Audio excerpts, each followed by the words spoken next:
It's honestly, I believe, sexual abuse. Like making a child tell you about their sexual encounters is not okay. In fact, there's been so many cases linked to bishops who are assaulting these children that they're in a room one-on-one with. Multiple lawsuits against the church because of it.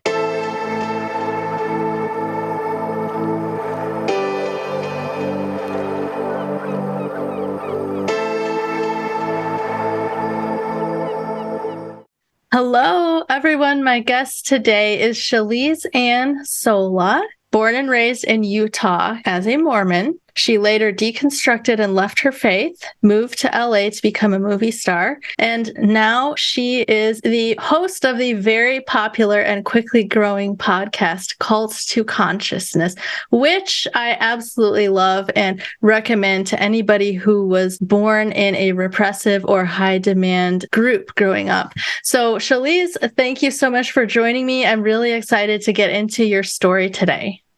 Melissa, thank you for having me. I feel honored that you reached out, and it's always fun to make new creator friends, so I can 100% appreciate what you're doing and spreading awareness around the topics that you do. And it's really great for people to go and just learn more, so I appreciate you having me.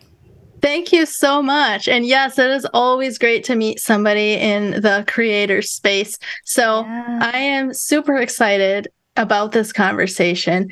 Why don't we start by learning about your childhood? You were raised as a Mormon. What was that like for you? Yeah, so the official name, the Church of Jesus Christ of Latter-day Saints, I have to say it because they recently said that they no longer want to be called Mormons. It was a revelation by God. So, oh, okay. Interesting. Yeah, and I have a sneaky suspicion that it's because they don't want people Googling Mormon anymore because there's some pretty sketchy stuff out there on their history. Wow. We can get into that later. But anyway, yes, current members would say they are a member of the Church of Jesus Christ of Latter-day Saints, or LDS for short. And that's how I was raised. And I also want to put it out there that a lot of people get confused and think that the mainstream Mormons, the one that I was a part of, like the big $300 billion church, is the same one that has multiple wives. So I have to clarify that that is the fundamentalist Mormons, or the FLDS. And there's multiple offshoots of those different groups in Utah and other places around the states. But Mormons did originally practice polygamy when Joseph Smith brought it back to the earth. He, quote, restored it to the earth. And when Brigham Young, the second prophet, settled Utah, they decided that they wanted to keep doing it, but the government came in and was like, yeah, it's illegal. You can't do polygamy. And they were like, sure. And they kept doing it for a while. They're like, okay, fine. That's where the split happened. So a lot of people are like, oh, you're Mormon. How many moms did you have? I used to hate that question so much because I was like, that's not us. It turns out the fundamentalist Mormons are more valiant and more closely following the teachings of the original prophets than the current Mormons are now, the mainstream ones. But I just always have to make that distinction. So, my childhood. I think just like outside looking in, it was very happy. I had great parents and they weren't super, super strict. So I guess when it comes to my Mormon story, it's not that wild or unique. It's pretty typical for like a regular Mormon who grew up in Utah. But it was very high demand. And that's where it gets sneaky. And that's where you don't really realize it. And it takes a really long time when you do grow up in what you would consider a happy environment to really look back and go, oh, that was actually harmful. And now I can see it. And now I can unpack. And now I can realize this is why I am the way that I am. And we had a conversation off screen about you kind of recognize the same thing for yourself. Yes. And so that's why we tell the stories that we do over on my channel, because I think sometimes for the more sneaky cults like Mormonism, where everything appears bright and shiny and happy, there can be a lot of psychological trauma that people don't realize is going on behind the scenes until they step away from it and start to analyze it. So any questions before I move on from that?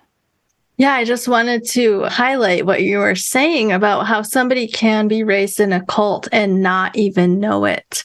And because I know, like I was telling you before we started recording, discovering your channel where you interview people who have been involved in these cults was a large part in me realizing that I had actually been raised in a cult. And it led me to watch the docuseries Shiny Happy People on Amazon Prime. And as they're going through all of this stuff, it's like every single thing was what my church taught, even though we were not associated with that, with the Bill Gothard group.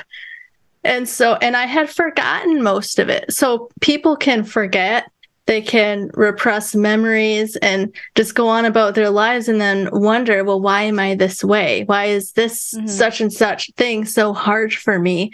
And it's because you were programmed in a certain way by really repressive teachings. Would you agree with that? Yeah. And I also want to point out, I mentioned this to you off camera, that the goal of the channel is not to be like, you think you had a happy childhood? Think again. Like, I'm not trying to bring up trauma in people, but I have to point out that when you grow up a certain way, that's your reality and you have no reason to question it. So you don't necessarily know what is, quote, normal or baseline until you're exposed to other things and until you really take a hard look at what was going on. And until you question your own morality and belief systems and try to figure out, is this something that I believe or is this something that I was told to believe? And that's when you can really start to pick apart what you were raised with and see if it's still affecting you. So to give people a tangible example, because they're probably like, what are you even talking about, Shelise? A huge one for Mormonism is the underlying guilt and shame that is on everything. And this isn't just specific to Mormonism too. There's a lot of churches, especially in Christianity, that believe this way, but you're always sinning. So every single day you should repent for something that you've sinned. And so you kneel down at night and you're like, oh, what did I do today? And you start making up things because you're like, oh, I'm a sinner and I need to repent and God needs to forgive me. And so that's like a really simple one. Another one would be the extreme purity culture, which a lot of people say, well, it's not a bad thing to wait to have sex until you're married. Absolutely. I 100% agree. What I don't agree with is when people are forced to live that way and they're shamed when they do something that's not even sex. I mean, even sex, you shouldn't be shamed for having sex. It's a very beautiful, natural, biological thing. We all have those urges and impulses when we're kids, like teens, right? And when you tell a teenager that they're wrong for having these feelings and they're sinful and that masturbation is the worst thing that you could do and you have to repent for it, and if you do it again, like, it just becomes this really vicious cycle where you detach from your body, you dissociate because you don't want to be a part of something that makes you bad. You don't want to be attached to something that makes you a sinner and something that continuously puts you in this guilt and shame spiral. And so you become completely unaware of your own body. You aren't taught what boundaries and consent are because you were told abstinence only. And when someone looks at you wrong, or God forbid something happens to you and you're assaulted, you are given the blame. You are told, what were you wearing? You probably gave them the wrong idea. And it just creates this shame around your body, which is so awful because our bodies are beautiful things. Without our bodies, we wouldn't be here. And then when you get married, it's like, okay, have all the babies. And you're just like, what? Because you were told that it was wrong and shameful and bad. And now you have to all of a sudden have this burning desire to have sex and have a healthy sexuality. Now, don't get me wrong. Some people are able to do that easily. And they're like, oh, yay, finally I can have sex. But for a lot of people, it takes years to be comfortable with their own body, their own anatomy. Sometimes they don't even know what's going on in their own anatomy. You were told to never touch it unless you're cleaning it, right? So some people like don't even know what it looks like down there. And so that's one of the things that I recognized pretty early on after, I mean, that was like the catalyst of leaving, actually, was the shaming of my own sexuality at 20 years old. So that's one of the things that I've really taken the time to look at and deprogram and recognize that the shame I was feeling around having sex with a boyfriend whom I loved versus waiting until married was something that was ingrained in me and something that's not inherent. I don't think this is my personal opinion, I don't think we as humans inherently feel guilty or shameful about having sex because it goes against our biology. So that's just one of the many examples of something that can be programmed into you at an early age that you don't realize is running in the background until you leave and deconstruct. Those are such great examples because I feel like they are very universal for high demand Christian groups, whatever branch that may be. But getting back to your story, do you want to share with us what happened with your boyfriend that caused you to start questioning? Sure. I mean, I guess it's important to know first that when I moved to Portland, Oregon for my senior year of high school, that was the first time that I really separated myself from the bubble of Mormonism, because where I grew up, everyone was Mormon. Maybe like 20% weren't, at least to my knowledge. It felt like everyone went to church and everyone went to the youth activities. And I mean, when we talk about high demand, it really is high demand. Even from a young age, you are going to 3 hours of church. It's 2 now, but 3 hours when I grew up. And you go to a mutual activity, which is from ages 12 to 18 when you're in the family ward, is what they call a congregation. And you spend all of your time there. And they give you callings and you have to do stuff when you go to church. And it takes a lot of time and energy to be a good Latter-day Saint. So when you leave the bubble and people are like, what is this Mormonism thing? Did you know that Joseph Smith translated the Book of Mormon by putting his head in a hat? I was like, what are you even talking about? I was so annoyed that these people clearly didn't know what Mormonism actually was. And what I didn't know is that I had been lied to my whole life. That yes, he did put his head into a top hat to translate the Book of Mormon. And I was the one that was in the dark. And I think that was one of the biggest betrayal things for me, was learning that people who have never been Mormon, just in the outside world, knew more about Mormonism than I did, who was born and raised in it in Utah. And learning that the church leaders actively hid that information from us because they knew it was bonkers and we would be like, what? And probably leave. So when I went to Portland, people started asking questions. How many moms did you have? Do you have horns? I kid you not. It's like, I don't understand where that even came from. I don't know. I have no idea. I'm like, yes, we're secretly Satan. Like, what do you think?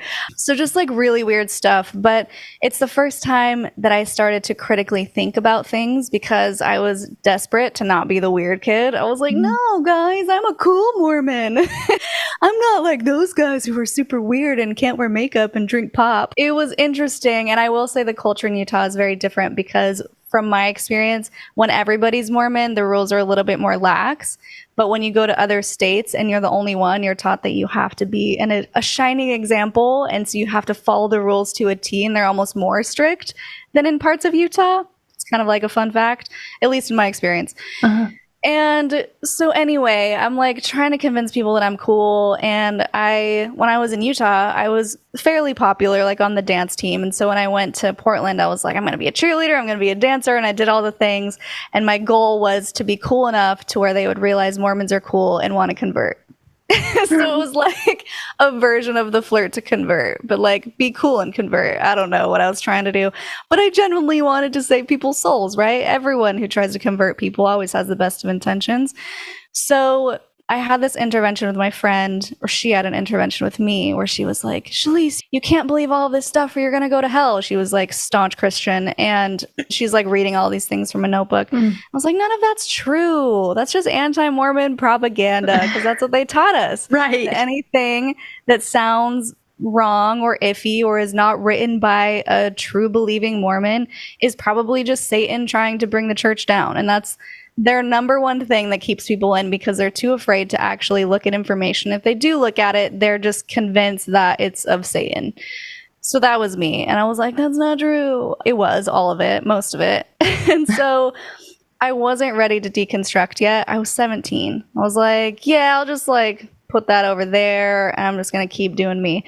So that's when I went to Vegas for college and went there for fashion design, which, funny story, I remember my bishop being like, I'm so happy that you're going into fashion design because now you can finally design some modest clothing. And I was like, who said I'm doing that? No, because I've always been into fashion, and I was just like super weirded out by that, but then it also kind of made me feel guilty that that wasn't my mission, to infiltrate the fashion industry and create like modest clothes. I don't know, because that's a big thing in Mormonism if you don't know. In fact, oh no, I was like, I'm wearing a modest shirt today. I'm not, because this would have been not okay. But you have to cover your shoulders and like up to here. And when you're old enough and you go through the temple, the secret ceremony stuff, you get what they call garments, and it's a literal t-shirt. Like, I think now they've gotten shorter as the years have gone on. They used to be to your wrists and to your ankles, and you would have to cover them with your clothing in order to be modest. But now, like when my mom had them, they were like here. I'm trying to give a visual here.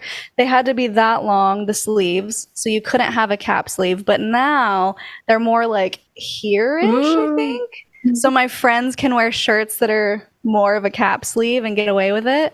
And so it's like an undershirt, and then you have to put your bra over it because it has to be the closest thing to your skin, and there's symbols on it that represent certain things.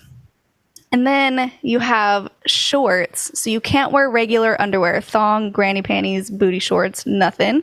You have to wear these specific shorts. And they come down, I would say, like a little past mid-thigh. And they are getting shorter. They used to be to your knee. Pretty sure my mom's were to her knee. And so in order to be worthy, you have to cover these garments. And so it forces you to be modest, because clearly you don't want to see that shirt popping out from anything.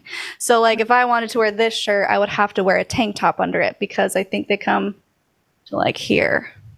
So anyway, modesty. I never wanted to be a part of it because I loved fashion, and I absolutely hated wearing t-shirts under tank tops. And we would do that, guys. Like, I know it's trendy now. I went to Target yesterday and I saw like a dress, a spaghetti strap dress with a t-shirt. And I was like, wow, because that was so uncool when I was growing up. Yeah. But you had to do it if you wanted to wear a tank top or wear a jacket that you could never take off.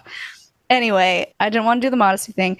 And so that was probably the first rule that I broke. And this goes for the schools too. You have to follow the same modesty rules in Utah that the church follow, which is super annoying.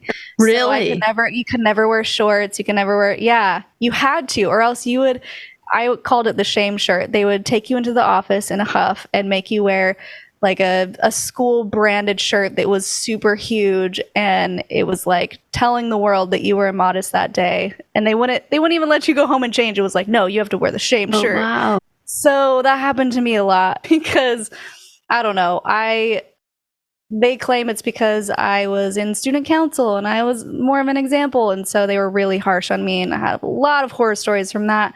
But yeah, the modesty thing. So when I went to Portland and I sat down with the principal before I started school, he's like, any questions? I'm like, yeah, what's your dress code? And he looked at me as if I asked if they had like a unicorn racing team. And I was like, was that a dumb question? And my mom was just like eagerly awaiting the answer too. And he was like, just wear what's comfortable. And I lost my mind. I was like, what? No more shame shirt?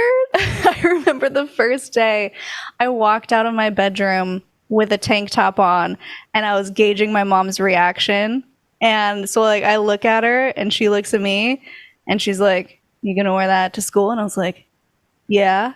And she was like, okay, if you feel comfortable in it. And I was like, yes, this was the biggest win, because I knew I was being immodest, but it's hot and I wanted to be cool, guys. So yeah, the modesty thing was the first kind of like toe in the sinful waters situation. So when I moved to Vegas, of course, it's like 110 degrees. I'm not going to wear Bermuda shorts and I'm not going to wear long sleeve shirts. So I wore tank tops and shorts, and I worked at Hard Rock Hotel at the pool, and my uniform was like this itsy bitsy little bikini. And I was like, oh no, this is not okay. But also it's a uniform, so like can't really get around it, So did you feel guilty about it, or were you just like happy to have your freedom? That's the thing. I was looking for reasons to not be modest. I was looking for reasons to be like, it's okay, it's a uniform. So this is all going to tie around in a second. When I got the uniform, of course, I felt a little like, oh, this is the smallest bikini I've ever worn. And I was wearing bikinis before, even though you weren't supposed to. One pieces only, tankinis. In fact, I had to wear the shame shirt at girls' camp because I had a tankini that showed my stomach by like half an inch. Oh, and this boy. is girls' camp. Like, there's not even guys around. Who are we being modest for? Like, Right. It was just so dumb. So anyway, I'm like super into the church. Now I'm in the singles ward. And it's as weird as it sounds, where it's a congregation that is only meant for single people ages 18 to 30. They literally kick you out if you turn 30 and you're still single. How depressing is that? That's crazy. They're like, yeah, you've lost all hope. You can't go to this anymore. Like, you're probably never going to get married. And they make you go back to the family ward. So I remember I felt so bad for the women who were like 29 and they were just desperately trying to find a guy to marry within the singles ward. That's the whole point of it, is put a bunch of singles together who are Mormon. They all believe the same thing. They'll get together, get married, and have Mormon babies because they tell you not to marry outside of your faith. So when you're 29, you're just like, oh my gosh, and that's not even old. So I always laugh because I just got married a few months ago and I was 32, am 32. And so I'm like, yeah, I would have been too old to be in the singles ward, but I feel like even now I'm still pretty young. Like, that's a fine age to get married. Anyway, so I'm in the singles ward, have lots of friends out there in Sin City, which is kind of funny, but most people don't know there's a ton of Mormons out there. Really? And yeah, there's like, at least when I was there, and someone else told me this recently, so maybe it's still true, that there's more Mormons in Vegas than in Utah. Wow. I don't know, per capita at least. And so, yeah, there was a ton of people to hang out with. And we went and did fun things. I have very fond memories of my singles ward time until it came to the bishop. So this is another funny thing that I forget people don't know. Like, we were doing this little date night with my husband, Jonathan, him and his friends, and they were like, why did you leave Mormonism? I was like, oh, because the bishop made me feel like crap for giving my boyfriend a blowjob. And they were like, wait, why did your bishop know you gave your boyfriend a blowjob? And I was like, they just looked shocked. Their souls left their body. And I was like, oh, right. People don't know that that's a thing. So enter the guilt and shame. You guys already have a basic understanding now. Now let me add on top of that. So I told you about the purity culture and the rules, which is no sex before married, definitely no blowjobs, nothing, like no naked touching, even kissing for too long. I remember going to my bishop and telling him about that. So this confessional thing happens at least twice a year, or if you've sinned, from the ages of 12 till you die. So you have to go in and talk to this random dude who's not a preacher. He's not like a trained clergyman or anything like that. He's just randomly appointed by the congregation. And you just have to go in and tell him your sexual sins. It's really uncomfortable. Yeah, that would raise so many red flags in normal situations, to have a young woman alone in a room with an older guy talking about sexual things, right? Like, yeah, so unsafe. In normal life, which is why I always laugh when I tell people this, who've never been Mormon or raised even in like a Christian religion. They're like, I'm sorry, what? It's honestly, I believe, sexual abuse. Like, making a child tell you about their sexual encounters is not okay. In fact, there's been so many cases linked to bishops who are assaulting these children that they're in a room one-on-one with. Multiple lawsuits against the church because of it. Because there's no background checks for the bishops even. Like, anyone can be a bishop. Wow. And they could be a sex offender. And also, just to like rant even more, because I'm clearly passionate about this, they could be a sex offender and the church knows about it, but he's repented. Right. So it's fine. It's not fine. It's not fine. So anyway, I am with a guy that I met in the singles ward, and I'm head over heels, and I'm 19, and I'm like, we're going to get married, because that's what you do when you're 19, when you're Mormon.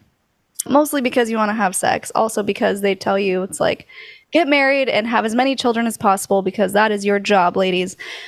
So we're together for like a year, and he convinces me, like, come on, just do it. And I'm like, you probably shouldn't, because guilt and shame. And he was like, no, it's fine, it's fine. The second it's over, he's like, I think we need to go talk to the bishop. Of course. I was like, really? Really right now? Like, I wouldn't have done it if I knew you were going to do that, because now I have to go talk to the bishop, because it takes two. So he goes in first, whatever, and then I go in. It's like, I can't even describe the feeling. It's like you're about to walk into the electric chair. You're sitting outside in the hall. You know you're about to get yelled at, or even worse, like quietly shamed for your sins. And you know that the punishment's coming, and you know that you screwed up and you're less than in the eyes of God. They tell you sexual sin is the sin next to murder. Mm-hmm. So if you are having an intimate moment with someone you want to marry, or not, who cares? You're just barely below someone who murdered somebody.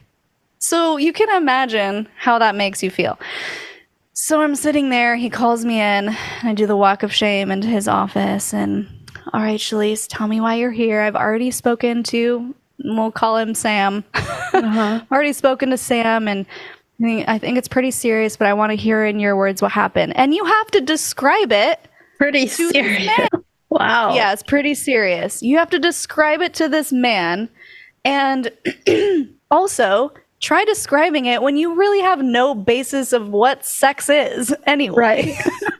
I describe it. I'm in tears. And thank you so much for telling me, Shelise. It's really important that you came in today, and we're going to make this right with the Lord. And I'm like, okay. And then he proceeds to tell me that what I did is so serious because it is completely unnatural. It's nowhere to be found in the Bible. It is dirty, filthy, disgusting. And I'm just like, clearly no one gets head from their wife. Sorry, but like, really? And I was shocked, because I'm sitting there going, what do you mean it's unnatural? Like, it's kissing on another part of the body. He's like, no, Shelise, it's much more serious than that. And I pushed back, because I was like, why am I getting so much flack for this? It's not like I had sex. I was still a virgin. And I told him that. I was like, I feel like I should be getting some credit here. We've been dating for a year, and I'm still a virgin at 20 years old. No credit given. He could not care. He could not care less. And he was like, no, Shelise, this is very serious. And then he looks at his little notebook and he goes, okay, so we're going to do a year without going to the temple. And I was so angry. And the reason why is because it's pretty well known that if you have sex with someone before you're married, the punishment is a year without the temple. And he's trying to give me the same amount of time. And so I said to him, I was like, what do you mean? Isn't that the punishment for having actual intercourse? I should have just had sex then. And he was like, well, oral sex is sex, Shelise. And I lost it again. I was like, no, it's not. I promise. It's not the same thing. And so then the other thing is like, well, I knew that as a bishop, he was supposed to meet with me and then go pray about my sins and then get the answer from God about what my punishment should be. So that's what I slipped in next. I was like, are you supposed to pray about it? And he was like, oh, are you questioning my authority? And I was like, yes. Because I was so mad that I had held out for so long and I'm getting the same punishment as if I had actual sex. And so I stood up for myself for about 5 minutes, but then he just came in hard and he just knocked me down. And he was just like, you're just not spiritual enough right now. You're a bad influence on Sam. And I think that you should break up because you're clearly a bad influence. And what else are you doing in your life that could have caused you to slip off the path? I know that you work on Sundays. Is there anything else that you've been struggling with? Here comes like the modesty, right? Yeah.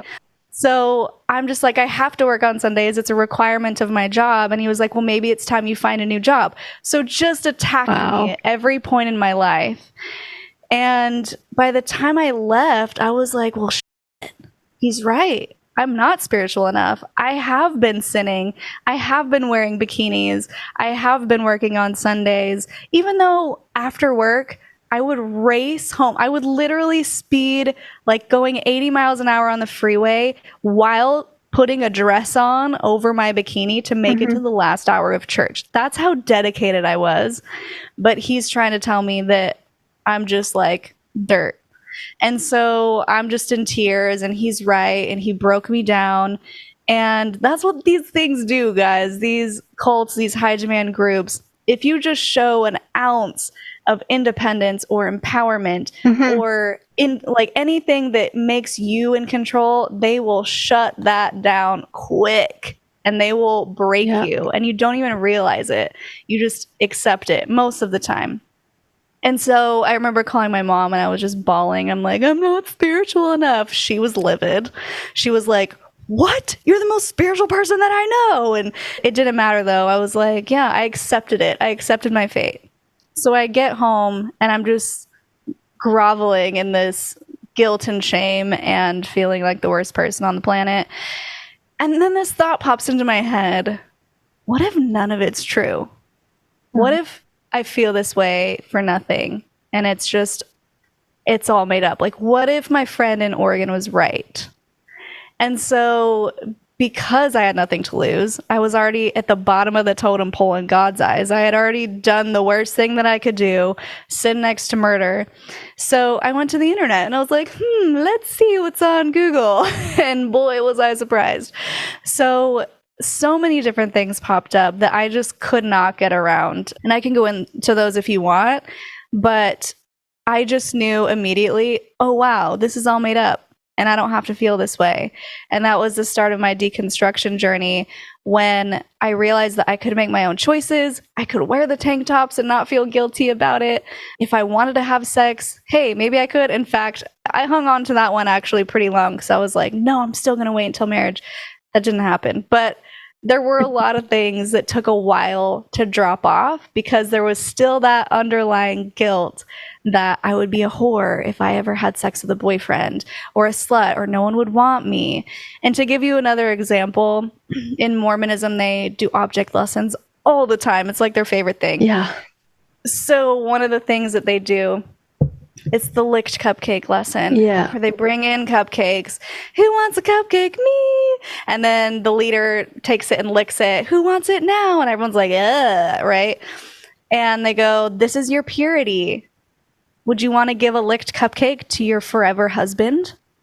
They literally tell you, you are a licked cupcake if you have sex before marriage and no one's going to want you. Let that sink in. It's a lot. Yeah, we had the same thing. It wasn't the licked cupcake, but it was like they would tell you that you were giving away pieces of your heart to everybody that you had sex with, and so that you would never be a whole person when you finally got married. So yeah, it's crazy the way that they diminish people. Yeah, and virginity is such a stupid concept anyway. It was just invented to own women. It's like, what is even virginity? Like, why does it matter? It's just, I think that there can be a reverence placed upon sex, and like in a way that makes you feel empowered and respectful of your body without making you feel guilty if you have it. Like, there's a healthy balance. And again, I'm not saying just go have sex with everyone. It's fine. There's no repercussions, of course. You need to educate kids on STDs and pregnancy and your cycle. Like, this is how your menstrual cycle works. And this is when you get pregnant. And this is when you can't get pregnant. Like, all that stuff I didn't even know until I donated eggs. And they were like, this is how your cycle works. So I was like, oh, that's amazing. That would have been helpful to know. Right? I think there's a balance, but anytime you place guilt and shame on something that is biologically natural, it just creates a lot of problems, a lot of distortions, and then assault ends up happening. And God forbid you're assaulted. And you have to live with the fact that you are a licked cupcake or a chewed piece of gum was another one they did. Yeah. And they even told women, there's prophets, or at least in the High Council, I forget who said it. I think it was Spencer W. Kimball, said that it was better to die fighting your rapist than to be raped and have your virtue taken away. Are you serious? Wow. Yeah, that's the extreme. Now, that is mind-blowing. They don't preach that necessarily anymore because obviously it's very harmful. But this was not that long ago. This was like 60s, 70s that they were saying these things. Right. I remember being taught that adulterers, both male and female, should be stoned to death because that was the punishment in the Old Testament of the Bible, and that if the woman was being raped but she did not cry out for help, that she was just as guilty. Right. That's where the IBLP gets it from. Yeah. I didn't know that was an actual scripture. When I heard that, the Institute and Basic Life Principles, the Shiny Happy People thing, I was like, that is absolutely vile and disgusting because it just leaves no room for any other trauma response other than fight. Like, you have freeze, fawn, like there's so many things that can happen psychologically to where you literally can't move. You can't do anything about it. Exactly. And then you're going to feel ashamed and guilty for it happening, or you feel like it's your fault. No. That's not okay. Exactly. So I would love to hear about what the process of deconstructing was like for you. In the beginning, when you first came out, did it feel liberating? Did it feel scary? Or what was that like for you? So everything. Yeah. It's everything all at once. It's exciting that I can make my own choices. I can drink coffee if I want, which, by the way, I never did. Still don't. Hate the taste. Gross. I could drink alcohol if I want, which, by the way, still don't. Not a fan. But it was an option, right? I could wear whatever I wanted. I could date whoever I wanted. They don't have to be Mormon anymore. In fact, I prefer it if they weren't Mormon because I don't want them trying to guilt and shame me about living a certain way. And it just opened up this whole world of possibilities, which is exciting as it is terrifying, because now that you have all of these options, you get to choose. And that's another thing with Mormonism. They have everything laid out for you from when you're a kid. You get baptized at 8. You go on a mission if you're a guy. And now they're actually telling women they should go. They lowered the age so that more women would go instead of going to college. They tell you now you have a family and now you take your family to church. And these are the steps that you need to take in order to get to the highest level of heaven. Yes, there are levels of heaven. And they lay it all out for you. Once that roadmap is gone and you have to make decisions for yourself, it's kind of scary because you have to decide what your morality is. You have to decide how you feel about certain things because you no longer have someone telling you how to think or feel. That's the emotion control, right? Right. They tell you how to feel. The combination of not being given a chance to make your own decisions, and then you come out of the church and suddenly you're flooded with all of these options, combined with all the guilt and shame that had been put on you. Did you find it hard to trust yourself to make the right decisions? Yeah, that's a really good question. I think a lot of times it's really difficult for people to start to hear their intuition once they've left, because it's that innate voice inside you that's kind of guiding you along. It's those gut feelings where you can tap into that and be like, how do I really feel, instead of just using your brain. It takes a while for it to kind of calibrate and for it to snap into place. But I think that's why the deconstruction process is so valuable and helpful, because I always tell people, you can't leave a high demand group, at least in my opinion, in a healthy way. You can't leave a high demand group and then build upon that. You have to tear that shit down. You got to tear it all down and then decide if you want to use any of those bricks that you had from the past. But you have to make that decision. So if that's a morality thing, like just go back to sex, because that's an easy example. You can't say, Well, I learned that sex is best to wait before marriage, so I'm going to do that. And I'm also going to, I don't know, maybe fooling around is fine. In my opinion, it's better to just wipe everything out and then make the choice. Do I want to have sex before marriage, or do I only want to do that because someone told me that that's what's best? Maybe I can do some research on STDs because no one ever taught me about that. What's chlamydia? Right. Maybe I can do some research on a female orgasm because I didn't think that was possible. I've never had one. Maybe that's something I want to experiment with instead of thinking to yourself, well, I'm still not going to masturbate because that's a sin or that's wrong. You have to question everything. You have to really dive into your thoughts, into your psyche. You have to observe your thoughts. And it's hard. It's not an easy process. And it takes years, honestly. I just think it's so important to do if that's something that you want to do. I always tell people you don't have to do that. If it sounds too exhausting, if you don't have the time, if you don't have the resources, that's okay.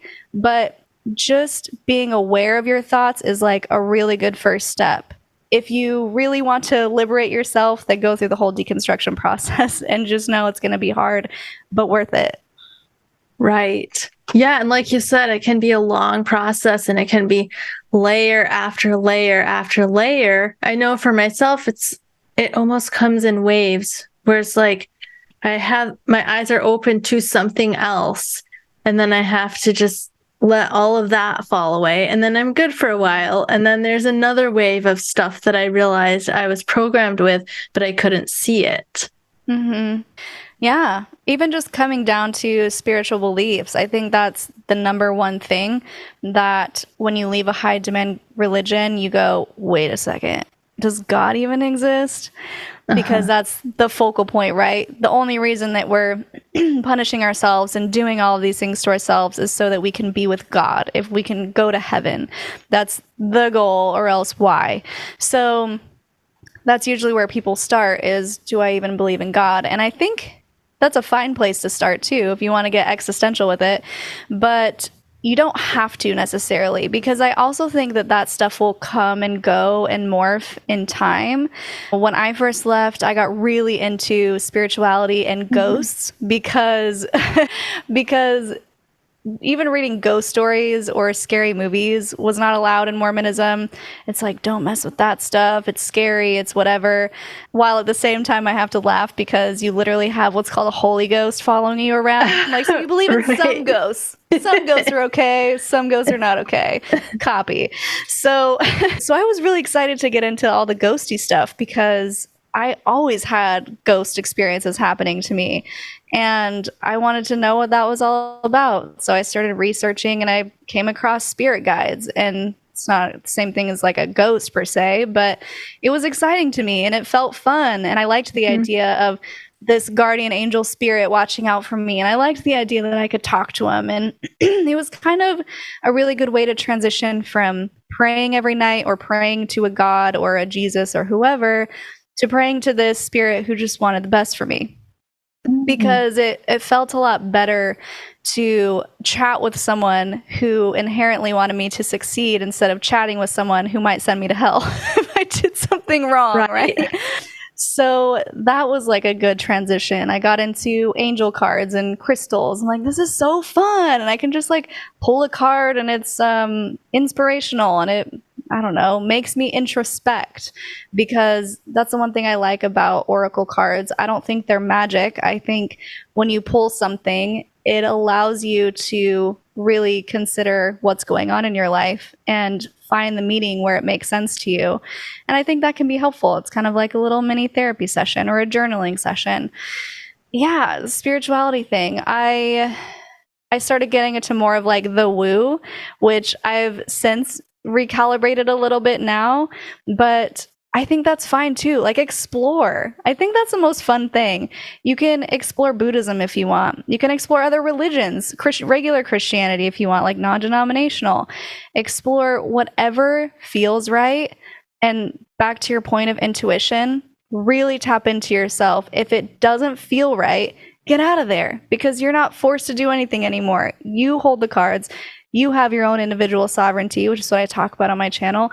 You call the shots and make the choices. And if you at any point start to recognize that you are being controlled in the same way, behavior, information, thought, emotional control, then get out of there. Or recognize that what they're trying to do and put a stop to it. If you really enjoy that community and if you still want to be a part of it, recognize what they're trying to do, and then you can like push back on it a little bit. Thank you so much for sharing that advice for other people who may be going through a similar situation. And there's so many people right now who are deconstructing their religion. But you made a comment that I wanted to ask you about. You said that you always had spiritual things happening. Is that something that you'd like to share more about? Sure. I mean, it's just silly stuff, like typical ghost story things, like, I don't know, talking to myself in my room and then my radio flips on to my favorite song and I'm like, oh, like I had this little ghost friend that I called Orby because I actually caught it on camera once back when phones first got cameras. So who knows, maybe it's just like a weird camera thing. But if I were to find the picture and show you, you'd be like, that's totally a spirit. Wow. I was taking a picture of the back of my hair just to see what it looked like.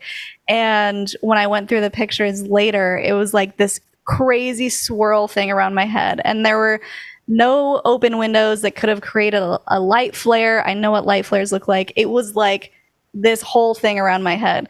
And so things would happen in that house, in that room, where I would just start talking to it. And it felt like a happy ghost. Maybe it was a spirit guide. I don't know. But it never felt like demonic or scary. I mean, I did have demonic and scary ghost experiences, but that one in particular, anytime something would happen, I'm like, hey, Orby, just like checking in. And I always thought that the house I lived in was haunted, but then everywhere I moved, things would happen to where I was like, oh, maybe I'm haunted, or maybe I'm just more aware and kind of in tune with that realm. There was one, this is probably the scariest one. Well, one of the scariest ones. But when I lived in Vegas, I was dating this guy, and every time he came over, there was like this weird feeling in the air. Like, you know, when you just feel like someone's behind the shower curtain, it's just like a icky feeling. That would kind of happen, and I would just play it off because I'm haunted. So we finally broke up, and it kind of stopped, went away.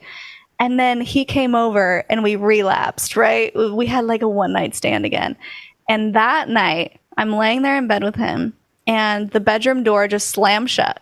Oh, wow. And I'm like, oh my gosh, holy crap. I wake up because that was the first time that it was like really abrupt things.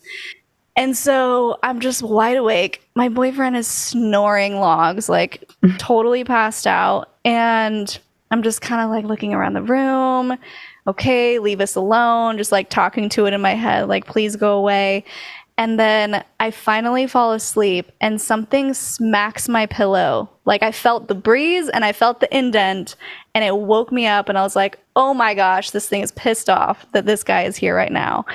And I don't know, I can't explain it. I can't explain any of it. And I ended up asking a psychic, which who knows if it's true or not, but she was like, yeah, I feel like it's a spirit that was watching over you in your home and he was racist and did not like your boyfriend. And I was like, wow, that's cool. Kind of a racist thing watching me in my home who's kind of obsessed with me. Again, who's to say that that's true or not? But it was definitely a terrifying experience. And then the next day, I think it was the next day, I came home for something and my shredder just started going off. Like, talk about violent. There was nothing in it. And you have to put paper in it to make it go. And it was just like shredding air. And I was like, oh, wow. Okay, I'm out of here. So I left for a little bit. But stuff like that would happen to me. So good experiences and bad experiences. And that's why I was so interested in the ghosty realm. Wow. Okay. Fascinating. And I know that you've had some pretty incredible experiences since, because I've watched your video where you talk about your medicine journeys. Oh, yeah. Yeah, so maybe sometime in the future we'll have to get into that. But for now, I'd like to ask you, as we wrap this up, where are you today? And do you have any words to share with people who might be in the middle of that process, either maybe still stuck in a cult or just finding their way out of it? I'll start with that. Go easy on yourself. Don't put yourself down. You've had enough of that in your life. Give yourself grace. Recognize that you've been through a really difficult time, and it's going to be just as difficult, if not more difficult, to leave that situation. It's probably all that you've known. It's been your reality up until this point. So recognize that diving into a new reality is going to be scary, exciting, fun, all of the things.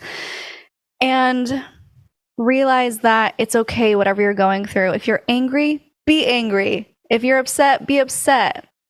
Feel all of your feelings, because up until this point, you've probably been told that certain feelings are not okay to feel, that certain feelings make you bad or sinful or whatever it might be.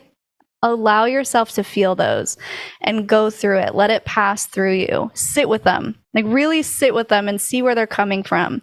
If you can figure out the source of your shame, if you can figure out the source of your guilt, and then go back and recognize that what happened, if you were to look at it objectively now, probably wasn't any sort of event that you should have felt guilty about. It was probably normal. It was probably natural. You were probably just being human. You probably made a mistake, and that's okay. Give yourself grace and give yourself time to heal, and know that it takes a while. And the other thing I would say, find other people who are deconstructing. Find someone that you can talk to about all of this, because going through it alone is incredibly difficult and it feels very isolating. And you probably feel like you're the only one going through it, but you're not. I can promise you that. I can promise you that there's someone else questioning the exact same thing you are right now, who needs a friend, who needs someone to talk to about it. So finding communities on Facebook is a good way. If you're ex-Mormon, there are so many ex-Mormon communities out there. They do meetups all the time. They do Zoom chats. Like, I was part of one. I think I just randomly looked up meetup groups in LA, and it was during COVID. And so we were just meeting on Zoom every month. And it's just fun to talk to people and hear about someone else's experiences. You can come over to my channel. You can jump in on the comments. There's a lot of people sharing their experiences there. You can also just listen to the stories, because seeing your trauma in somebody else will also help validate what you're feeling and help you know that you're not alone. So that's my advice. Take it or leave it. It's not all going to work for everybody, but take what resonates with you. And if you can, find a therapist who is informed in trauma or CPTSD, or anyone who's left a high demand group, because they are very specific. And how am I doing now? Well, I have my channel, Cults to Consciousness, and it's a lot. It's like being a vessel for all of the worst trauma in the world, but that's why I finally got a therapist, because I'm like, holy shit, this is a lot to hold. But it's so important to platform these survivors of these groups to tell their stories, because, like I just said, it helps people feel not alone. And it helps shine a light on the dark corners of the world that people don't know is happening right under their noses. Exposing these groups for what they're doing to people, and giving people permission to have their own individual sovereignty, to govern themselves, to make their own choices, not coerced choices, because a lot of people think, oh, I could make all the choices in the world when I was growing up Mormon. Well, they're probably coerced and manipulated to be that choice. So, yeah, I'm doing great. Just got married, living the life. Still not a movie star, but I'm working on it. No, I do acting in commercials, and I do wardrobe for film and TV out here. So I am in the industry, and this has also been a really great way for me to use the skills I've learned in acting and connect with people in a really deep, meaningful way that I could never do by being on a TV show. So I'm just really grateful to have the platform that I have, and to have gained all of the crazy amount of support that I have. I never thought in a million years, like, we just hit a year and we are over 70,000 subs. And I'm like, how? It just shows the need for it. People need to hear this stuff. People need to get their stories out. So I'm just grateful to be able to be the one to do that. I am so grateful to you for the work that you're doing. So you can find Shelise on YouTube at Cults to Consciousness. You also have a website, don't you, where you take guest applications? Yeah, cultstoconsciousness.com. We have a little tab that says be a guest, and you can apply if you think that you want to tell your story. And I do tell people, like, we get so many applications. It's incredibly overwhelming, and guest suggestions, and it's a lot. So just know, if you don't hear from us, like, we always keep people in mind, and we're flagging and tagging, and when it feels right, we'll probably give you a call. So yeah. Wonderful. Is there anything else that you have going on that you'd like to share? No, just do you guys, and give yourself grace. Do things that make you happy. That's my whole thing. Is my tagline is follow your highest excitement, be conscious and be well. Like, do things that excite you.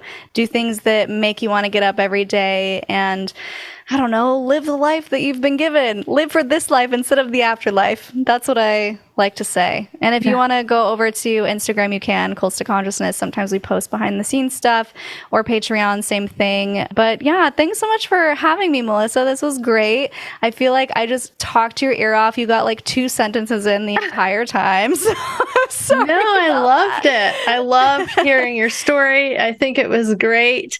So thank you so much for being willing to share and put yourself out there.